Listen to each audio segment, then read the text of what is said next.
Welcome to Soul Night Live, episode number 75.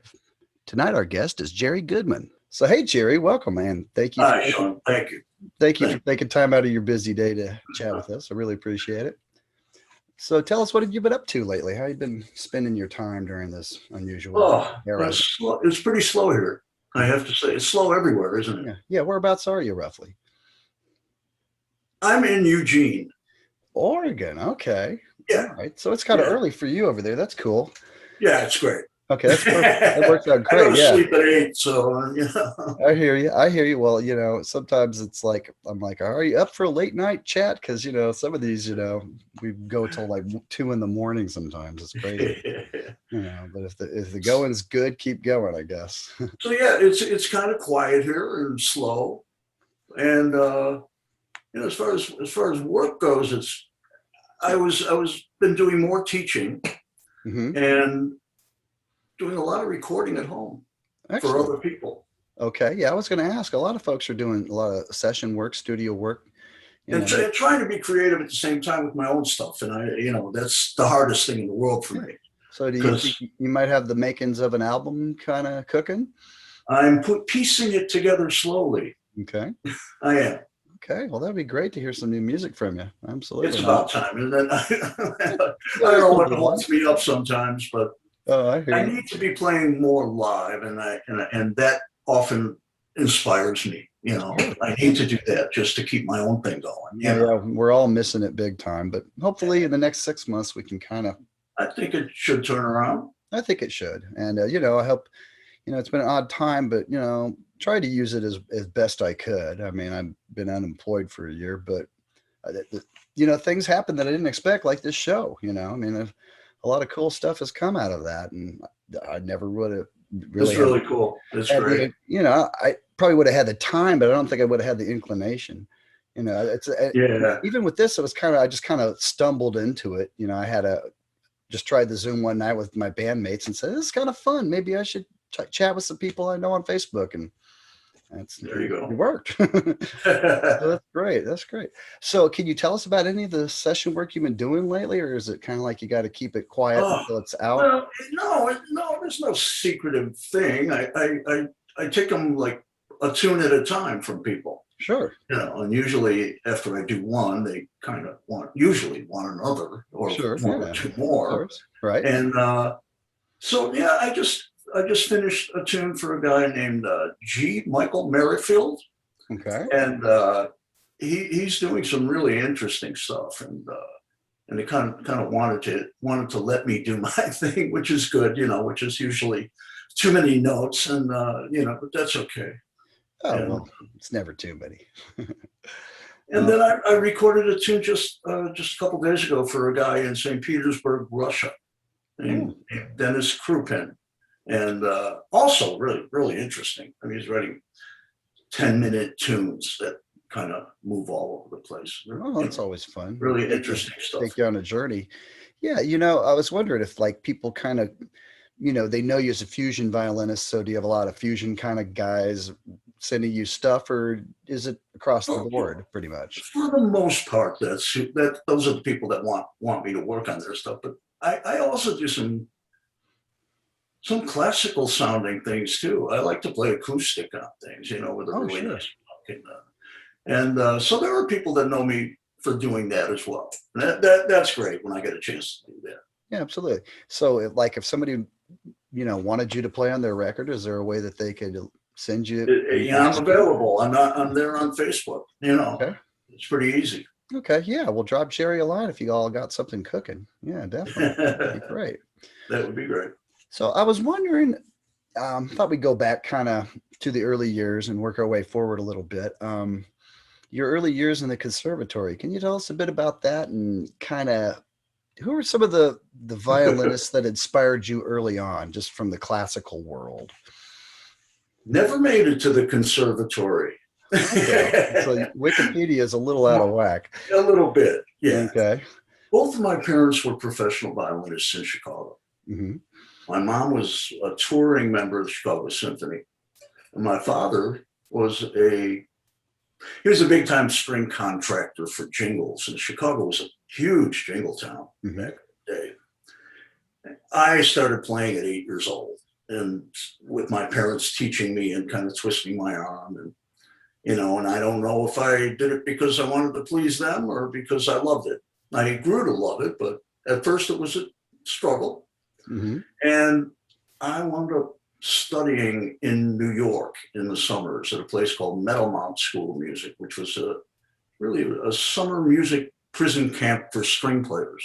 Okay. And it was run by a guy who ran the string department at Juilliard. His name was Ivan Galamian, and a very well-known teacher of classical musicians like Itzhak Perlman and Pinchas Zuckerman. They all studied with Galamian. Wow. Okay. As did I when I was 14, 15, 16 years old. Okay. And I started to lose it. I didn't have, and when I got out of high school, I went into college and on a full music scholarship, and was playing in the summer music theater orchestra as concertmaster, but I couldn't stick with it. It was it was at that time, I got into protesting the war and listening to Hendrix, and I started playing guitar on my own. Okay. And I kind of put the fiddle away for a while. And it was, it was really okay, but it was at that time that I was contacted by the Flock band in Chicago. Yes. That wanted me to play, and I had never played electric violin. Am I right? You started as a roadie for them, or is that? I did. Wikipedia. I did. I was a roadie for the Flock. Okay. And then they were like, "Hey, our roadie plays amazing violin. We really should get him in here." Or that's kind of what happened. Okay. Ricky Canoff talked me into doing it. He was the sax player and one of the leaders of the band. Mm-hmm. I was resistant. I have to admit, I didn't want to take that instrument and plug it into anything. I mean, it felt wrong to me. Well, that's really one of the things I'm wondering about, because you're really kind of a pioneer of, playing with a pickup in front of a loud rock band or fusion band. And, I can't think of really anybody before you that did that. I mean, probably Jean-Luc Ponty, but, And even Jean-Luc didn't, he wasn't like playing loud, rocked out music. His stuff was more contemporary jazz, True. Very true. And, as good as that was, no, I don't think it broke any boundaries. Great player. And no, I didn't want to plug it into an amp. I didn't want to, it didn't feel right to me. But I did. And I put a Tomlin pickup on it, on an acoustic I had a violin. feeling that was the one. They were kind of the only game in town when it came to these kind of pickups back then, weren't they? Until Marcus Berry started making violins with a pickup built into the bridge. Okay. And that changed the world for me. Sure, absolutely. The sky's the limit. Yeah. So did you mostly just stick with 4-string, or did you ever try the 5-string like Jean-Luc uses occasionally? I'm playing a 6-string and mostly 5-string now. Okay. So that's 6-string's a little tough for me to get around. So is it so it's like a lower string, so you can go kind of lower than you normally would on the violin? It's a lower string. Do you ever dabble with viola or? I actually built an instrument when I was on the road with the Flock. I called it a violo. And it was a viola that had cello strings on it. Oh, wow. Really? That's interesting. And I recorded with it. It wasn't easy. But it was unique. Yeah. No, it was a bit of a problem getting it to do what I wanted. But it kind of sounded like a cello. It was down there. It was like an octave below a violin. Okay. I get it. Kind of like a baritone guitar. Kind of. Well, yeah. And actually, Marcus Berry started making one like that. It was a violin, though, and it had strings where you could play an octave below a violin. Okay. And when you first plugged it in, what were you going through? Just like a Fender guitar amp or what? I'm trying to think of when we first got together. I think we immediately went and got new equipment because we everything changed for the Flock at the same time. And when I joined, they stopped doing what they had been doing musically, we started writing all new material, and it was pretty bizarre for that day and age. Yeah, I was going to ask, what kind of gigs did you guys play? What was your typical gig, and what kind of bills did you wind up on with other bands? We actually played with, what happened with that band is they changed management when I joined. Mhm. And there was a guy named Aaron Russo who wanted to manage the band and guaranteed that we would have a major label contract within 2 months. He owned a club in Chicago called the Electric Theater. Okay. That eventually became the Kinetic Playground, big club in Chicago. He was a real crook. but once we signed with him, he got us a deal. We signed to Columbia Records within 2 months, and started touring the world. So we did play huge festivals. We played the Rotterdam Festival at the same time that Woodstock was going on. Oh, wow. Made a movie out of it. It's called Stamping Ground. Oh, And really? yeah, it is pretty interesting. Think we can find that on YouTube? Very possibly. Okay, I haven't looked, but I'm sure it's there. I'm curious. Okay. Because I don't think I've seen any footage of the Flock from that era. So Yep. Yeah, that was really something. And we played the Isle of Wight, and we played, oh gosh, we played all the Fillmores.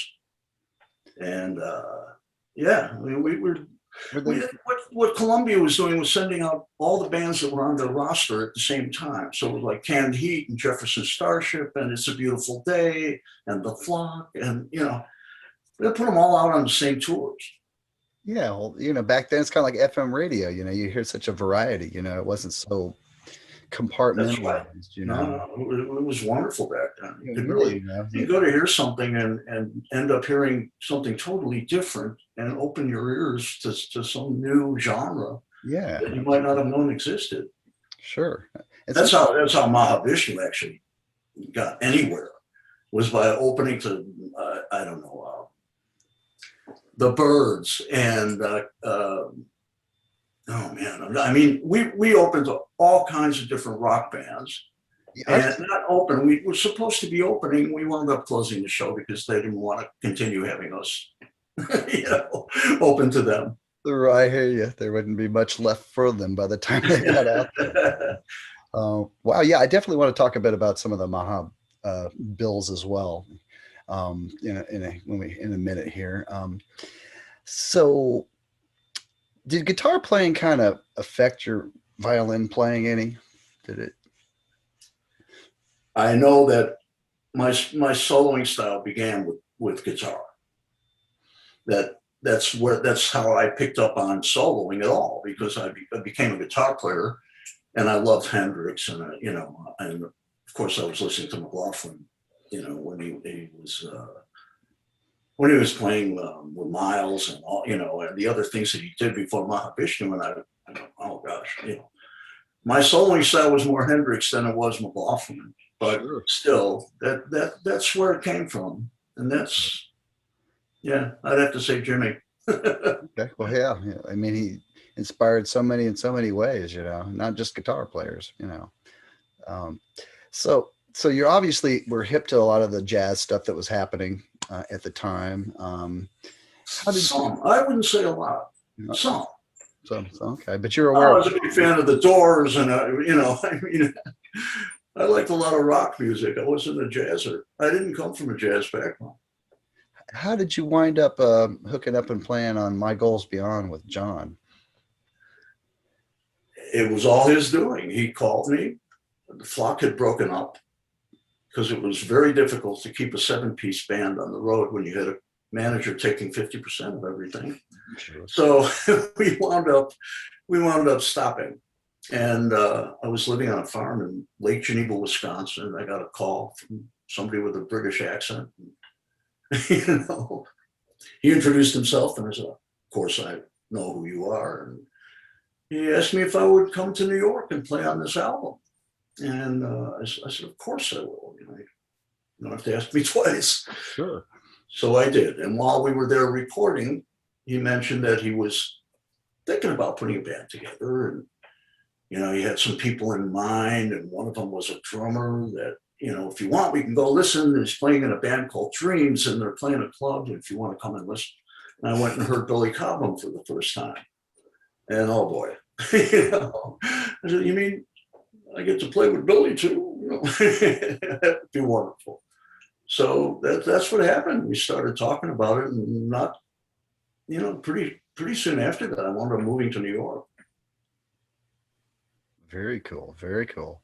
Well, that, My Goals Beyond It is a wonderful album, but it doesn't totally give you an idea of what's coming next. It's No, not really. I think it felt Mahavishnu. like something John wanted to get off his chest, Yeah, that vibe.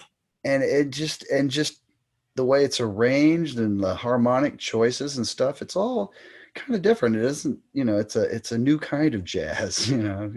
He's really, it's rather exotic. I would say. I think so too, yeah. And I really haven't heard him write and play that way since then either. Not really. It was And, kind of, it was a surprise to me. I had no idea what to expect. gosh, You it know, must, I- it must because have been having, very otherworldly, just to hear yeah, that originally, and just trying to play over some of those chords and stuff must have been, you know, it was interesting because there was nothing up front. I never got any music in the mail, nothing right, like that. right. And everything was figured out as, when we got into the studio and started looking at each other, and it all became obvious. Yeah. Well, just amazing stuff. And you know, tell us a bit about recording Intermounting Flame. I'm guessing the whole thing was just cut live in the studio. It was live in the Yeah. studio. And where was that? What was that, in New York or? Yes. Okay. Yeah. Any particular famous studio that was No, done? that was at Columbia Studios. All right, Columbia. Okay, right. And oh boy, my memory of those days in the studio was more. I was really overwhelmed by the music in a lot of ways. I mean, it felt right to me, and it felt like something I needed to do and I wanted to do, and I loved it. I loved what everyone else was doing, and I wasn't so sure about what I was doing. And so when it came time for me to, other than playing these incredible lines that I could play because I had the technique to do that stuff. And when it came time to solo, I was kind of in the weeds. I wasn't quite sure. And odd meter was different for me. I never played anything in 9 or in 7 or 11 or Sure. 31/8. It was all new to me. Sure. It's like And so I just think I was, in the studio. I wasn't looking around going, oh, it's wonderful to be in this studio. I was going, help, get me through this, please. well, listening to it now, I think you were a great, I don't want to say sparring partner with John, but I thought your solos held up quite nicely, and Jan's, of course. Thank you. That's nice to hear. Everything hung together and just sounded like y'all had been playing together for years. How much did you do any live gigs before you got around to recording Intermounting Flame, or? We actually did. We played in New York at the Gaslight. Those were our first gigs, and we played. I don't know how many days we actually were booked in there. But we were learning the music. I was trying to learn the music. I mean, it was trial by fire, because we had been rehearsing for a couple of weeks maybe, and just learning this incredibly difficult music, and then going and performing. And for me, it was torture. It really was. I have to say, I had trouble on that stage, and trading solos with John. It was something that was incredibly inspiring, and it brought me to a new level. Sure. But it made me go through some torturous times to get there. Oh, I can imagine, but I think you pulled it off well in the long run. Thank you. Thank you. It was interesting. When I first moved to New York, it was John that actually found a place for my family and I to live, in an apartment down the street from him in Queens. And he owned a restaurant 2 blocks away, an Indian restaurant, wonderful food. And we would sit there and play on the floor, guitar and violin every night, just jamming, which was wonderful for me. That really brought me around to a different way of thinking about music in a way. I think just being able to play with them in that kind of an intimate setting would take a lot of pressure off when it came time to play in bigger settings. It helped, I have to say. It really did. Sure. Just getting to know each other a lot better, make things more comfortable, I would think. Yeah. So things happened really quickly for that band. We started off playing in a club in New York and wound up all over the place. I mean, really touring everywhere. And it was interesting because, like I said, we were playing with bands that you would never think would be on the same bill. Yeah, I've seen some of the posters. I mean, like, I want to say like Black Oak, Arkansas, and Blue Oyster Cult, and Blue Oyster Cult. I know. It was probably rare that you got on a bill with someone that was a contemporary. I think probably a lot of them were just these packaged bills that were kind of a musical sampler plate. It was really a wonderful time for music, for listening to music. Really incredible. Oh yeah, absolutely. And just what were you using for amplification by the time you got with Mahavishnu? It was the same. It was the stuff I was using in the flock. There were acoustic amps. Do you remember that? I do remember that brand. Yeah. They were a digital amplifier, which is unfortunate. Now I use nothing but tubes. For violin, kind of warm that thing up a little bit. Sure. And acoustic amps I had the bottoms that I was using. I had one with 215s, and I also was using a bass amp cabinet with an 18-inch folded horn, and those two amps on my side of the stage in Mahavishnu, and I had another 215 cabinet on the other side of the stage, and that was our monitor system. We had multiple bottoms. So is it safe to say that you had no trouble hearing yourself no matter where you were on stage?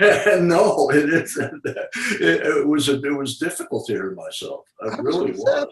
That's been the biggest challenge in playing in a context like that with the violin. I would think is just hearing yourself, and I was over amplifying myself too to try and combat that. Sure. Like nowadays, you just have inner ear monitor or something, and you'd be good to go. But back in those days, you had to have a lot of wattage behind you. Just were there ever times when you just couldn't hear yourself and you just kind of felt like you were kind of out in the weeds? I admit that there were a lot of times when that happened, and it's unfortunate because, I'm a violinist. I want to play in tune. Sure, absolutely. I don't want to play out of tune. And when you can't hear yourself, if you can't hear, it's not too easy to play. Right. It isn't about finger memory. There's no frets. So it's. No, I have one with frets, though. Oh, do you really? Does it have a different sound because of the frets? It really doesn't. I play these muckwood violins, and he designed it with frets, but the frets, they don't act like frets on the guitar somehow. You can slide up and down, and you don't hear them. Okay, you got that kind of fretless it's pretty interesting. That's Mark Wood. I think I remember him from the '80s. He was had an album called Voodoo Violence that was in all the guitar magazines. It's like, if you like shreddy guitar players, you're going to like this violinist. That's Mark Wood. Yep. Yeah, that's right. Very cool. Well, yeah, I know a number of people that use his instruments. So great stuff. Yeah, they're unique. Absolutely. They really are. So you had a few different violins you used back in those days. I remember you had a blue one, I think. Am I right? I like blue. It's my favorite color. You remember, did you ever watch Hee Haw? Or not, maybe not willingly, but you just caught it on Sunday night. Sure. Yeah. They had that girl that played the blue violin on there. I think that's the first time I ever saw one. Yeah. I'm just watching some of this old footage. It's like, okay, that's interesting. So I was just kind of curious. I do have my blue Mahavishnu violin with me. I've been meaning to do something with it, display it, or maybe find a museum for it. Oh, I know a lot of them would be glad to have it. I wouldn't let it go until you find the highest bidder. Yeah. Well, I don't know. It's interesting to still have it. I mean, I gave it to my son to hold on to for a while, and then told him I wanted it back. I needed it close. You ever see those plexiglass violins that Eddie Jobson used to use? Yeah. I've seen those. Have you ever tried one of those before? I don't know that I ever heard anything from it, Yeah. that was anything like a violin should sound like, I mean. A little more like an electric guitar almost in a way. Well, you know what? I look for that sound now with what I do. I'm more into getting a distorted soloing sound than I ever was back then. Yeah. I wanted to get loud, but I didn't want that distorted singing kind of deal, and I do now. I want it. Did you use any pedals or anything back in the day? Sure. It's a very unique tone that it reminds me a bit of like if you had a wah-wah and you cocked it open about halfway. I used the wah-wah pedal in that. Okay. And I also used a fuzz face. And that was really just about it. I didn't use anything other than that. And, maybe a little reverb, but, for the quieter moments. But no, that was it. I liked the wah-wah pedal, and I got into it. Oh yeah, well there's Hendrix again, in a way. Yeah, I still have one right here. Well, it's a great sound. I mean that was your sound is unlike anybody else's back then. The guys from Kansas, John Luke, they all sound different. You guys definitely each have your own thing going. Well, these have something to do with it. Yeah, we don't underestimate these. I'm surprised what a difference they make. Were there some other groups that were kind of electric violinists back in those days besides the Flock and Maha? I mean, Kansas came along a few years later. It's a Beautiful Day. Okay. David LaFlante, good player, but, interesting stuff. But there weren't very many of us, I have to say. Yeah. When I started doing it, I couldn't think of anybody who had plugged into anything where I could go and listen and say, wow, maybe I can learn something from that. But I couldn't find anybody. I was thinking, yeah, wow, okay. So you just had to kind of figure it out on your own, but you did, Well, I would listen to violinists, but most, if they weren't classical players, they were jazz players, Mm-hmm. So, Stuff Smith and those guys were just phenomenal players, and I didn't want to go there. I didn't have a feel for that. I wanted to take it somewhere else, I think. Yeah, kind of more of a rock attitude, I would say. I guess the Flock did that to me, even though it wasn't really a rock band. Yeah. Did you just make the one album, the kind of gray, silverish looking one, or was there another? No, there was another one after that, Dinosaur Swamps. Okay, I'll look that one up. I'd like to hear Yeah, that. I like that album as well. But that was it. We couldn't keep it together, and it's unfortunate. I play in a band every now and then in Chicago. I fly in and play a couple. We played at the Ravinia Festival 2 summers ago. And we opened a Steely Dan there, and it's a band called the Dinosaur Exhibit.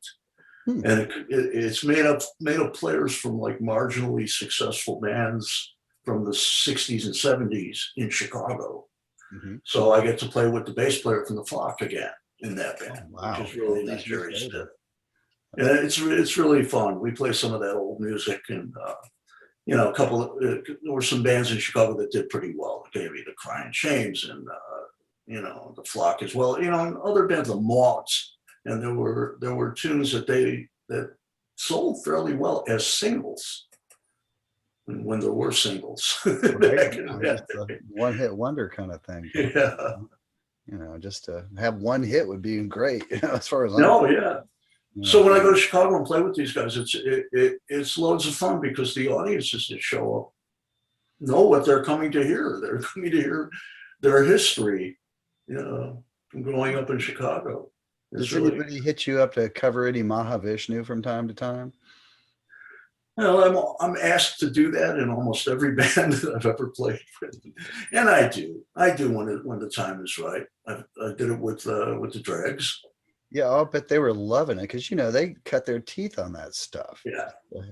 Oh no, they asked me for about 2 years, and I kept saying no, and that Steve finally talked me into it. He's like, we know them all. Come on. Yeah, I remember seeing you guys back in the '90s, and yeah, I want to say I can't remember what song was in the set. Dance of the Maya, maybe? No, no, no. Dance, we did Dance of Maya. That Yeah. was the one. Okay, yeah, that was the one. Okay. So that was nice though. It's cool to see you play one of those, you Oh know. yeah. No, it was. It was. And I thought it hangs together pretty well with their music. It's kind of interesting how you know wound up in yet another instrumental fusion band. And Well, they came after me because Mark O'Connor left the band. I think he was the guy right before me. yeah, And he was with them not long, maybe one record, I think. You know, and a great player as well. He oh, yeah. really, he gave Steve a run for his money quite a few times. Especially when they're doing those hoedown things. I bet they Yeah, just burnt yeah, the barn down, you know, I know. pretty much. But so yeah, that T came after me, T Lavitz. We both lived in L.A. and I bumped into him at a club one night, and he said, "Look, Jerry, can we talk about maybe?" I said, "Of course we can." So I did, and Had you how familiar were you with their music? I mean, I imagine you probably ran into them in a live setting more than once in the past. I wasn't a huge fan. Yeah. Like I said, I thought that they were trying to do what Mahavishnu did in a way, and yet that Southern influence was taking it somewhere that was a little confusing. So Right. Sure. and so I listened and I loved it. The musicianship was phenomenal. That much I loved. And I said, you know what?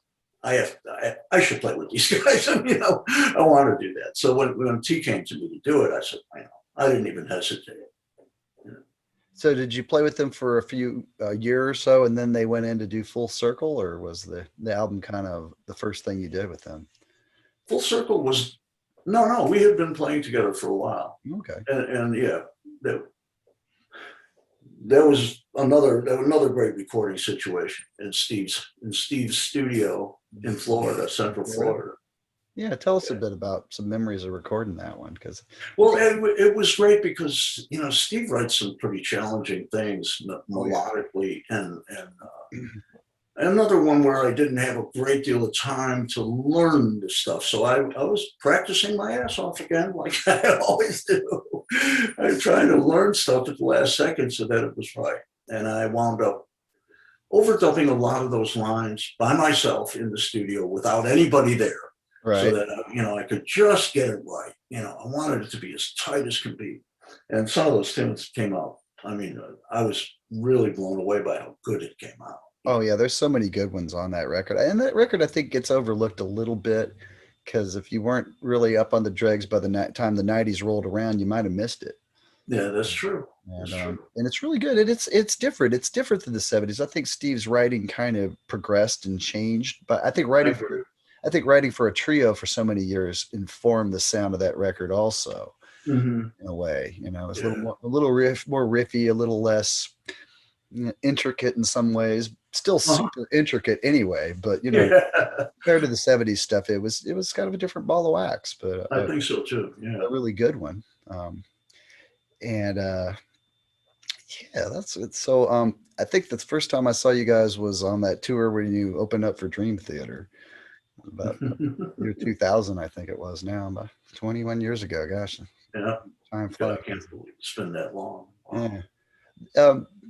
Going back to Mahavishnu, did you guys play any at like the jazz festival? I'm thinking like Montreux Jazz and that kind of stuff. Did you play some of those as well? Yeah, but even Montreux Jazz Festival was not really a jazz festival.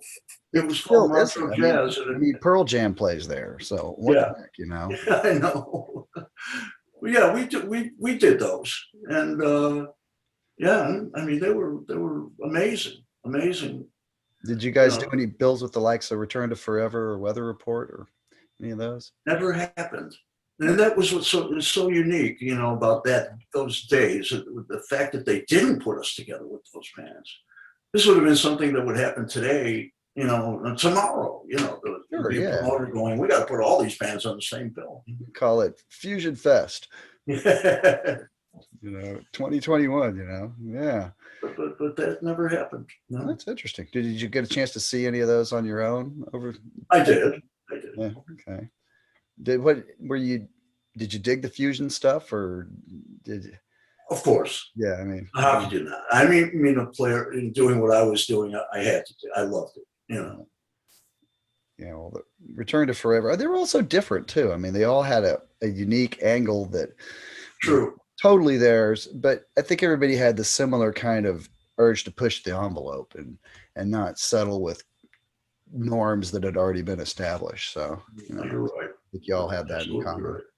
But yeah, Intermatic Flame, man, I describe that as kind of like a atom bomb going off when you play that record for the first time. It's just this explosion of energy and sound, and I can't help but think that it struck pretty much everybody that heard it like that. I think you guys.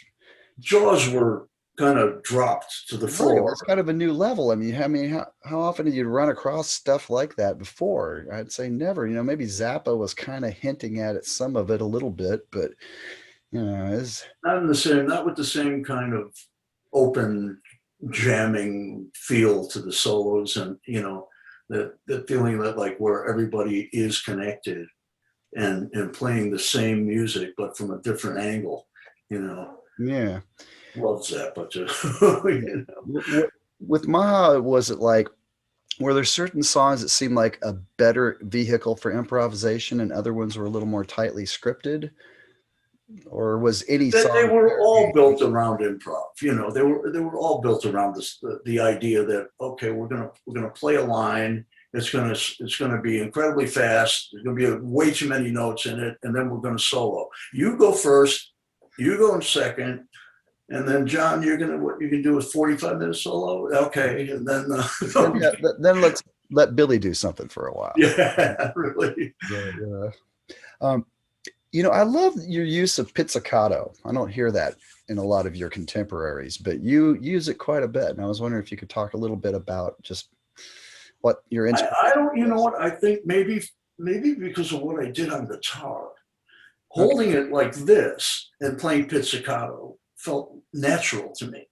Okay. And so, when when Mahavishnu would do Dance of Maya, I would start my solo by strumming it in pits, holding it like this and just strumming that time. And it was a shuffle, so that boom, boom, boom, boom, boom, boom, boom, boom. Always fun to play over. It was a very guitar-like thing for me. Mm-hmm. And I just got into it, and I still love it today. I love the pits away. Yeah, I love that about your playing, and I'm thinking of like that little solo in Miles Beyond. That's just such a tasty example of it, And Jan, man, it's like his soloing style was so unique, and the things he was doing with the Moog at the time. I mean, that was really incredible. Really groundbreaking, And then you guys went on and did that wonderful album together, Like Children. And did you feel like a couple kids in the candy store when you were? Well, I think that's what we were feeling like when we started to do it, because we were, I'm going to play guitar and he's going to play drums, and he's, so boy, let's just grab whatever we can and do it. And I started singing again, which was unfortunate, but it had been a long time since I had tried to sing anything. So I got talked into that too. I really love that record. Thank you. Where did you guys record that at? Well, we had trouble. Every studio we went into to record that broke down, it seemed. We tried to record in London at Trident Studios, beautiful studio. Great place, yeah. And there we were, and we were in there recording basic tracks, and there was some noise. What is that? What am I hearing? There's something on the echo return. Well, it's in the chamber. What do you mean it's in the chamber? They had a room built for reverb, bricked in, with mics set in there. No way to open a door and go in and change anything. They had to break a wall down to get in and find out what was causing. Okay, you guys don't mind taking 2 weeks off while we rebuild the echo chamber. So and then we actually finished the record in Chicago at Paragon Studios. But before that, we had gone to, we went to Colorado and recorded at Gersio's studio there. Oh And, yeah, up in the mountains, right? yeah, yeah, Man. outside of Boulder. Beautiful place. Oh my God. Yeah. So many amazing records have been made up there, over Yeah. the years. Elton I don't John. know how, because when we started recording, there was another noise.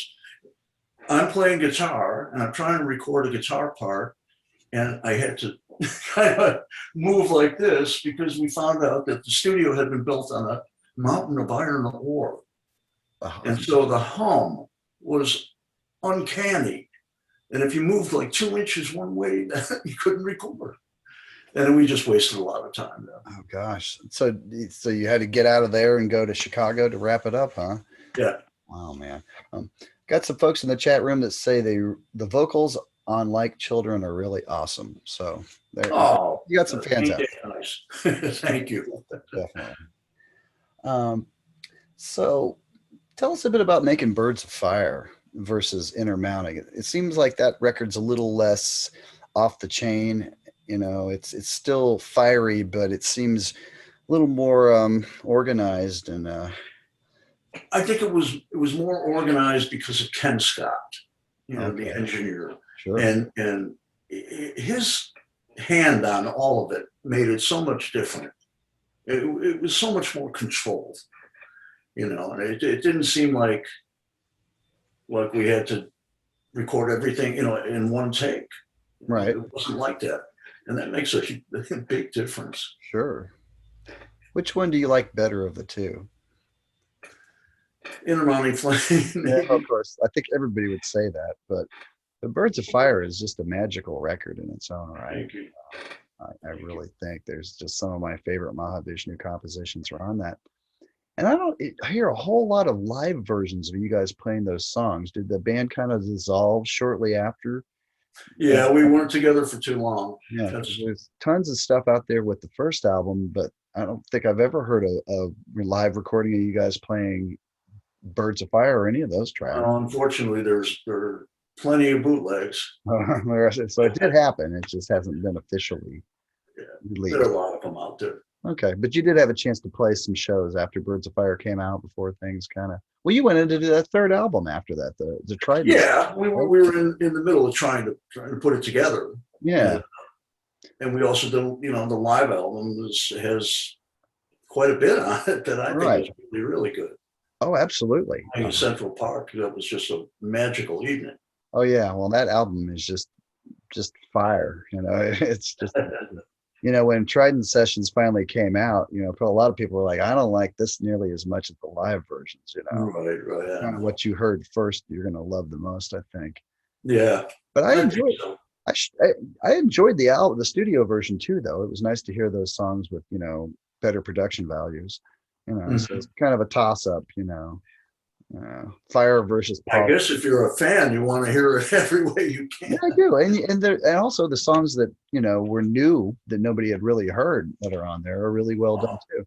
Am I right that record was more of a collaborative thing where John was like, "Why don't you all write stuff and bring it to the table?" Yeah, it was. Okay. Sure. And how did that feel? Was there ever a time where it felt like people wanted to do that sooner and John wasn't down for it?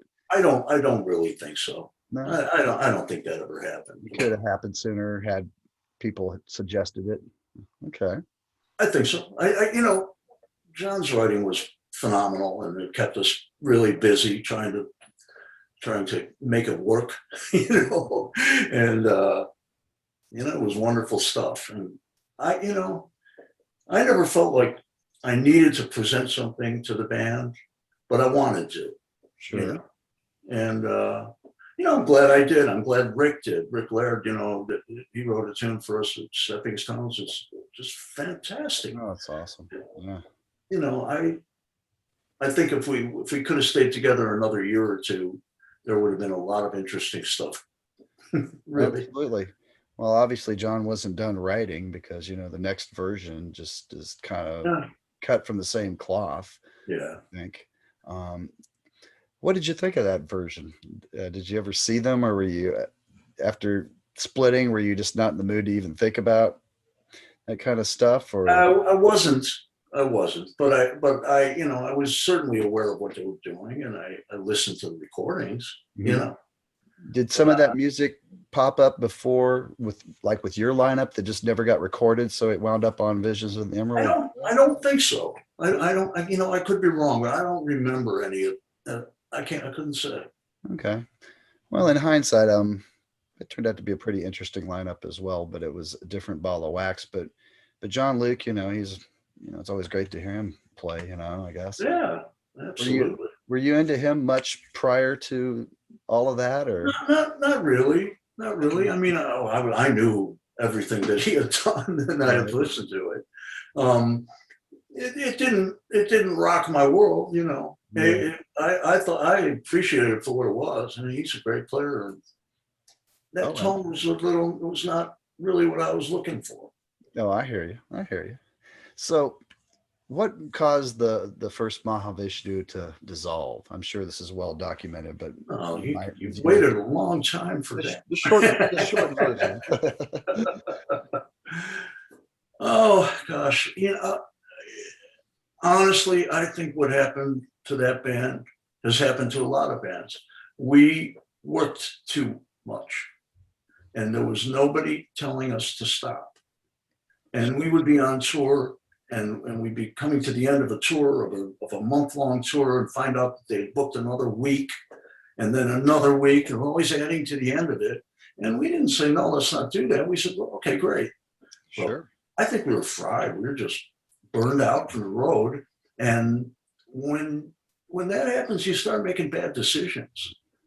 And I didn't break the band up. Some people think I did. I never had that kind of power, so I'm sure I didn't. But I remember when it happened, and it was all in response to John's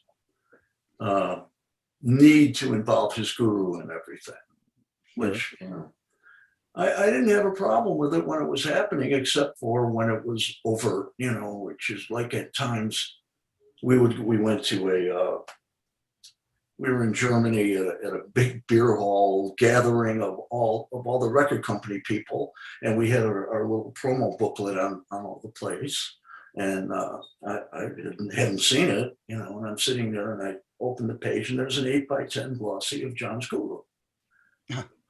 On the first page. I mean, that was a little over the top for me. Yeah. And did he ever try and steer you guys in that direction and get you all to dress like that? I never felt that. No. He offered it. We knew it was there.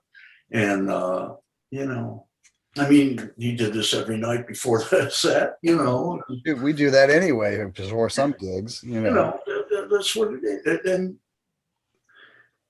I just think that some of the guys in the band got a little tired of it being around. His people would come to all the shows and dress in white, and it's like a convention of ice cream salesmen. And, I'm sorry, I shouldn't do that. But I think Jan did an interview with Jazz Is magazine where he kind of blew the doors open on the whole thing, and saying that no, we're not. They must have asked him, what do you think about the Eastern religions and how much does that affect your life? And and Jan said, a bunch of bullshit. He just he just went off the wall with it and said, no, you just believe in any of it. It's a bunch of nonsense. And he wished that John would never, I don't know what he said in that article. And we were sitting there on an airplane on our way to play in Tokyo. And, everyone's wearing kimonos, and I'm sitting across the aisle from John, and I see him with the Jazz Is magazine. He's reading it. And he's reading the interview that Jan did. And Jan's on this side of me. Right. And I'm going, oh, boy, that's it. Waiting for the shoe to drop then. And it did. And there was some anger, a lot of anger. It's too bad. I mean, if there would have been somebody sitting there in an office, saying, hold it, you guys, take a month off. This is what happens. You don't need to let it break the band up. Take a month off and then we'll go back on. Never happened. Yeah. We didn't have a manager, really. We had an attorney. Nat Weiss was our manager. And Nat, he was great at music business attorney. And he worked with the Beatles, and he worked with James Taylor, and all these people. He knew what he was doing, but he wasn't a manager. Mm-hmm. And we needed one. We really did.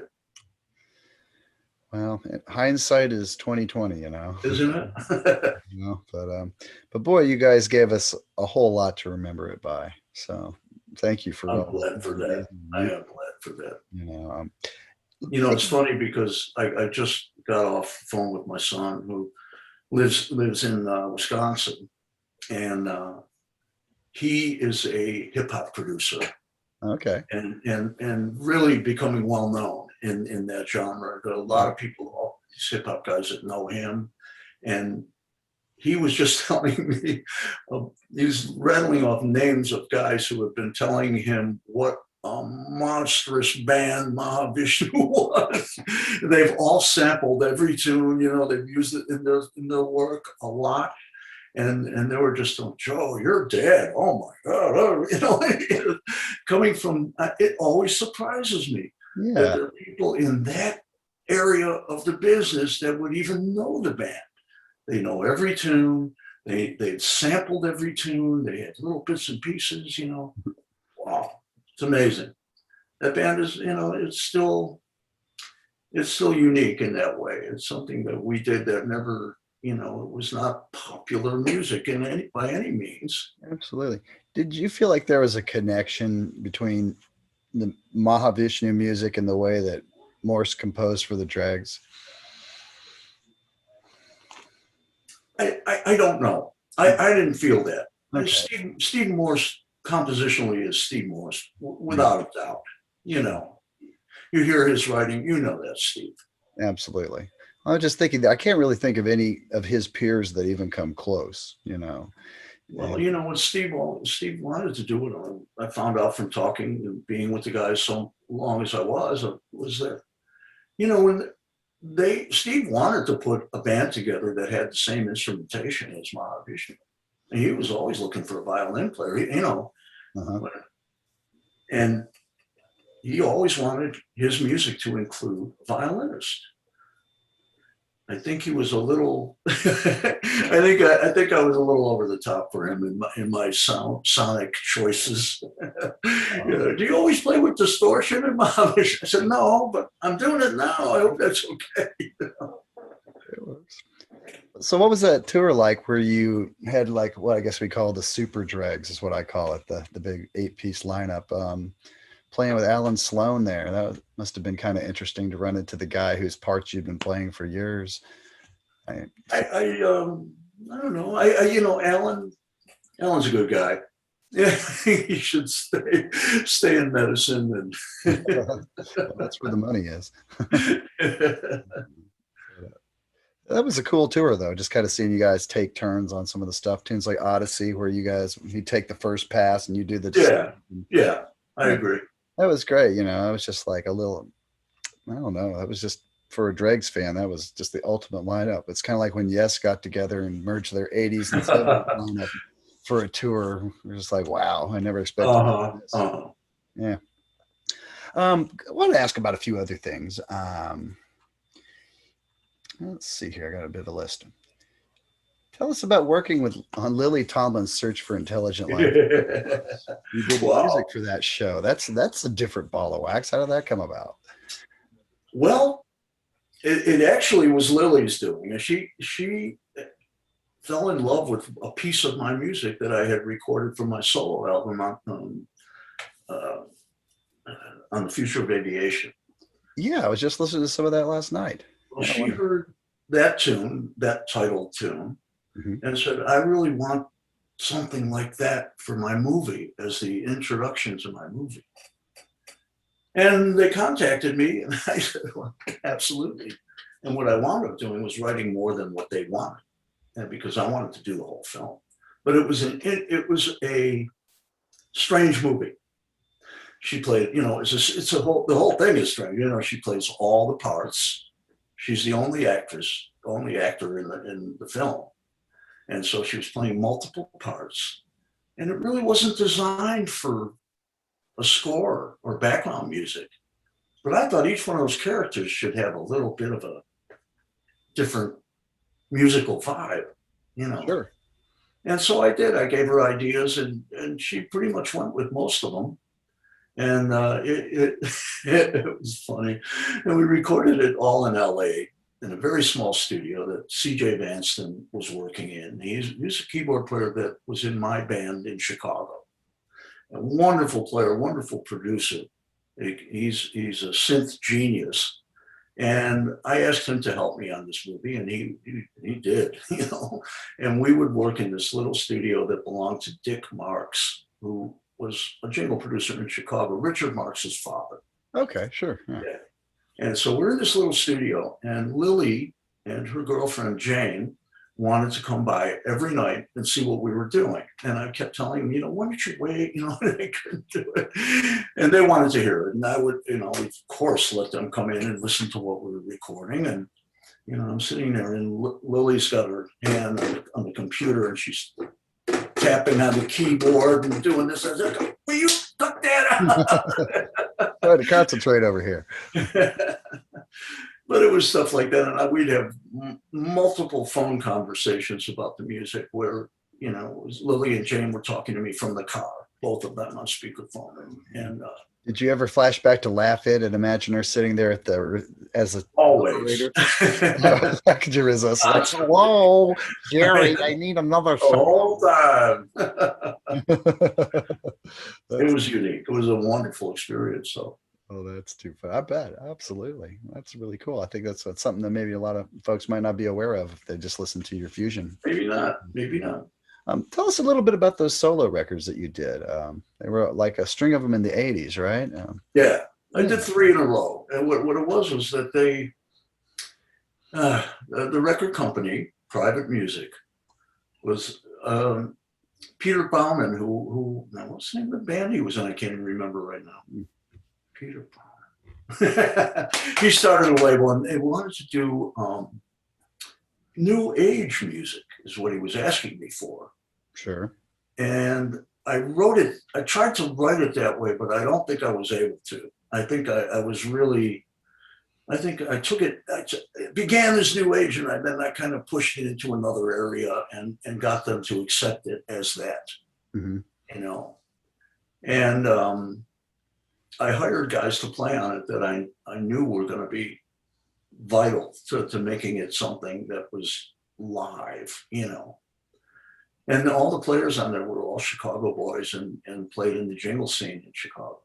And they wound up being my bandmates. I hired them all to play in the Jerry Goodman band when we went out and toured. Too bad that didn't last long either. What kind of stuff were you playing on? I can't imagine you just doing new age stuff live, or did you? Well, my live album, which kind of says it all. It's not new age anymore. It pushed it from, you know, it grew to be something that was more fusion, you know, more fusion, melodic fusion. Sounds good to me. Fusion up that new age, make it interesting. Yeah, you know, it needed it, I thought. Well, a lot of that music is just kind of like wallpaper. So to have some that actually says, "Hey, listen to me," you know, exactly. That sounds good to me. You know, how about working on "Dirty Rotten Scoundrels" with Steve Martin? How did that come about? Was the Lily connection get you once you did one? Other people heard about it. That was way before the Lily thing. Oh, it was before. Okay. Yeah. That was like really, I think the first film that I played on. I don't remember, but I think it was the first one where I was actually featured soloist. And the composer, Miles Goodman, no relation, was just a wonderful writer and wanted me. He wanted me. He knew what he wanted. He flew me out from Chicago, and I got into the studio, and he said, there's an 80-piece orchestra, and I'm standing there trying to play these kind of funny cues, you know, little sound effectsy things where Steve Martin does this, and I'm supposed to do that, you know. Right. Okay. I asked him, I said, listen, can I just overdub everything, get the orchestra out of here, and let me do this, you know?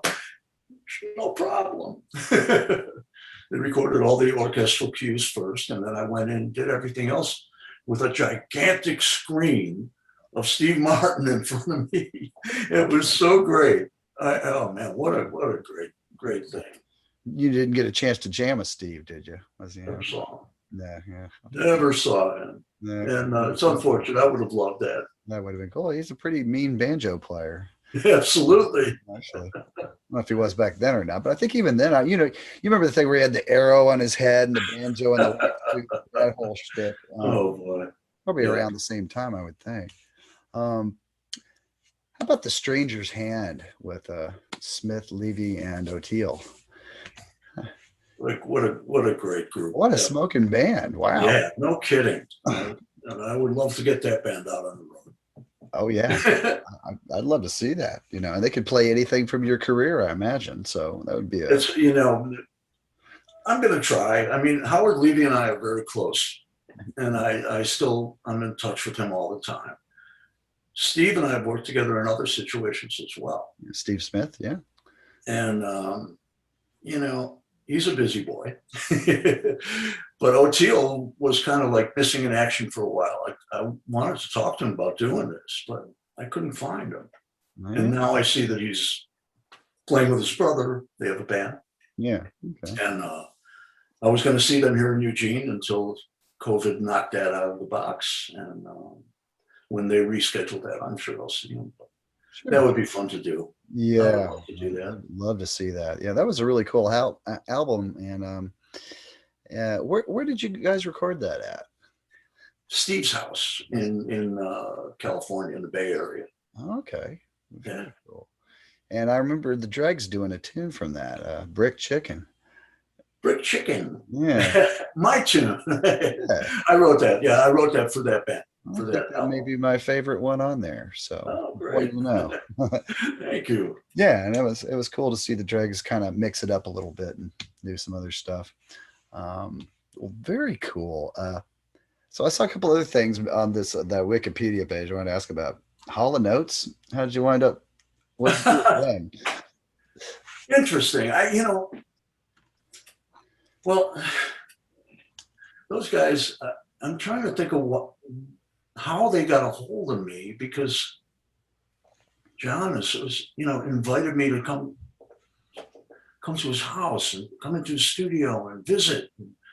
And I happened to be playing a gig nearby, and I went there and I sat down with him in his studio and we talked about things, and he wanted me to be involved in some things. And I actually went into the studio with them, and we couldn't quite find a place for me to do what I do. It was interesting. They didn't have it quite figured out.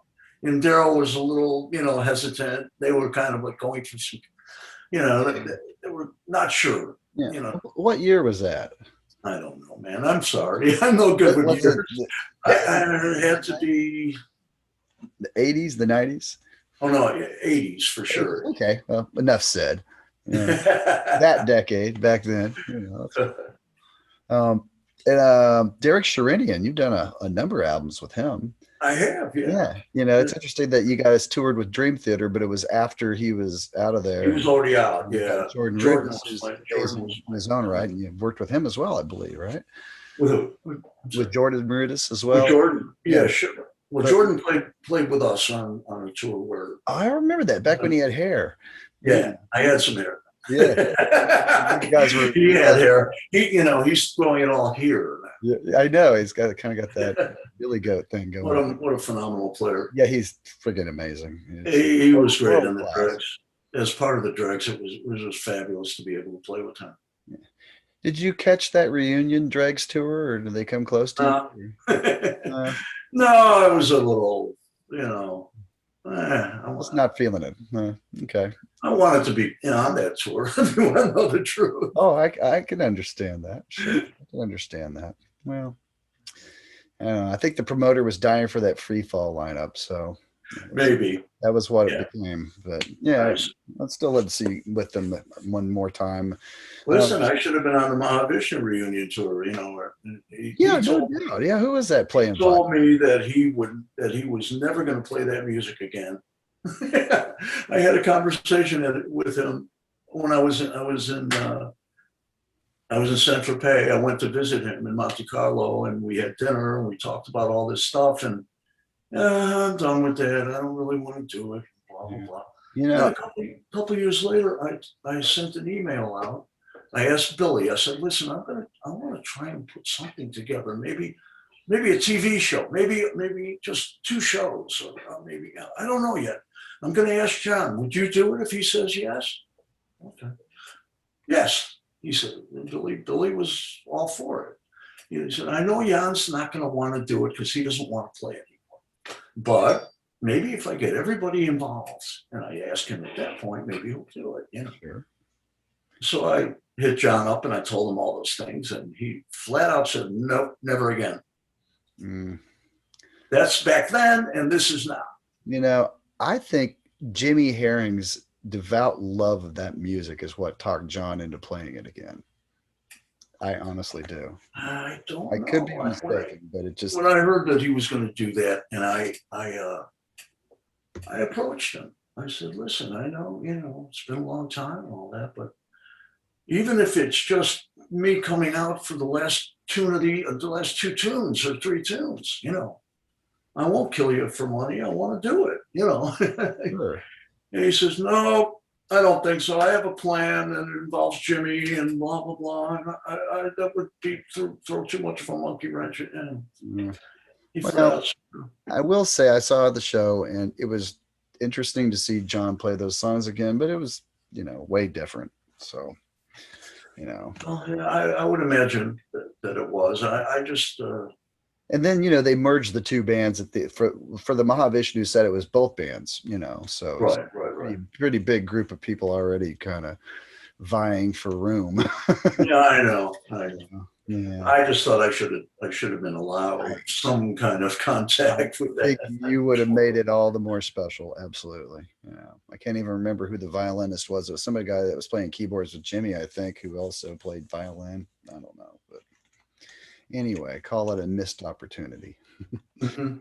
Definitely. So what you got cooking musically? Anything coming down the pike that you got plans for in the next 6 months, or? You know, I almost started teaching at a school here in Eugene because it had been so slow that it looked like I was going to have to get my teaching career up off its ass, you know. Right. And I had been offered a position at the Shed here, which is a musical institute. Actually, it's a fine arts institute here. Mm-hmm. And it's also a concert hall, very beautiful concert hall. And people come through and they play. And I went and sat in with Bella Fleck. Oh, nice. And I went and played a couple tunes with them when they played the Shed. And great. The head of the music department came up to me after the show and said, would you be interested in the teaching position here? And I said, sure, well, yeah, let's talk about it. And so we did talk. And I looked at all, you know, I was given all the paperwork and I was talking to them about doing, what I wanted to do was do like master classes. I didn't want to teach a class of beginning violin students, Sure. you know, hold it like, no, get that, you know. It makes for that's a long hour. I figured what would make more sense is if I would come and do a clinic, you know, play 3 or 4 of my tunes with a sequencer, and then have whoever wanted to be in the audience and wanted to come to a master class could then sign up for it. You know, I talk about my music. I play some Mahavishnu, play this, play that, and let them know what was out there that could be learned in not as a classical player, but as an electric player. Sure. And they seemed to like the idea. And then the next meeting I had with them, they didn't like the idea. They said maybe they had a meeting about money or something, but you know, they were refurbishing an entire floor of the school. They probably tapped out then. They were tapped. Yeah. And I said, you know, we hadn't even begun to speak money. I mean, I just thought it would be a great opportunity for me to do what I do and also teach at the same time. Looking back, what are some of your favorite Mahavishnu pieces, just off the top of your head? You know, Dance of Maya was probably my favorite. And, you know, I guess what I like about it was just the shuffle aspect of it. It was just such a funky kind of a thing to be. Oh yeah, when it breaks into that part. Yeah. To do that in 10 was really a wonderful thing to do. And I got to jam mostly with Jan, because we were trading off each other quite a bit. Yeah. In that, and I loved that. Jan was, he was special to me as a player. Oh yeah. Well, you guys definitely had a cool thing going on when you traded off, and yeah, really, really cool. But I love that tune, and yeah. Anything from Birds of Fire? Well, Moonward Race was also a bit. Oh, that's a scorcher, man! Wow, that was a favorite of mine. It was challenging, but it was one of my favorites. Oh yeah, man! That first chord. It sounds like James Brown lost his mind. And then